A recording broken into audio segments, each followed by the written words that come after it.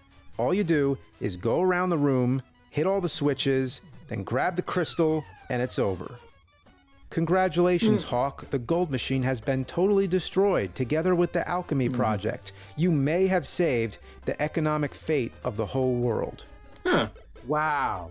You may have saved May it. have It's not saved 100% confirmed, but we think you've won. Imagine if you beat Contra and it said, Congratulations, you've possibly destroyed the vile Red Falcon and maybe saved the universe. You can consider yourself a hero, though it's debatable. well, this is the part of the episode where I give a final judgment on this game. I go off on a big epic rant and tell you all the things I'd rather do and all the different types of feces that come out of different animal anuses. But instead, I'm going to look on the positive side. Yeah, just for once, because Really? there has to be something good about this game. Well, There wasn't. it functions. Okay. Didn't freeze. Okay. Follows the movie somewhat. Okay. It only has 3 levels. Okay. It has a pause button. Okay. It doesn't have high-pitched shrieking music that makes you want to rip your brain through your ears. It's not The Last Ninja. It's not made by LJN. It may be shit, but it's not actual shit. I think that's a good thing. You can't die from it. Probably not. It doesn't give off any odors. It tastes like nothing compared to the liquid ass of a gasoline-guzzling gorilla, nor is it as repulsive as a hagfish, which can produce gallons of snot on cue to choke its predators. It doesn't completely suck so bad that it'll make you rip your balls off and shove them in your eye sockets. It's not the goddamn motherfucking apocalypse. It's just a game. Again. But the best thing about this game is that it's easily destructible.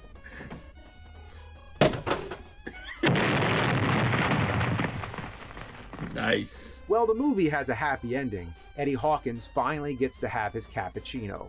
Looks like they could have used that shot in a Folgers commercial. Yeah. The best part of waking up is Folgers in your cup. Yeah, I can see that. As for me, I'm finally gonna have my beer. Cheers. All right.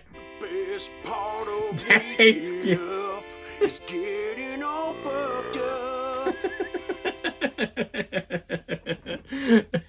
That was good. That was good. I really enjoyed that one. Episode 204. That was good. Check out that movie with starring Bruce Willis. I don't have to watch that movie now. This is the Mafia, Mario Bros. He makes Nintendo multiple times. I'm just gonna have to find that movie and watch it. It looks really good and very entertaining, especially him doing the review of the game as well, which was kind of bad, but it was okay. Hope you enjoyed my reaction. If you did, please leave a like, comment, and also please subscribe to my channel. I really appreciate it. I thank all my subscribers for subscribing, liking, commenting, sharing, and viewing. Without you, I won't be doing these, so thank you, everybody. I'll post a link to Avgn's Cinemassacre channel. You can check out all the other Avgn episodes as well.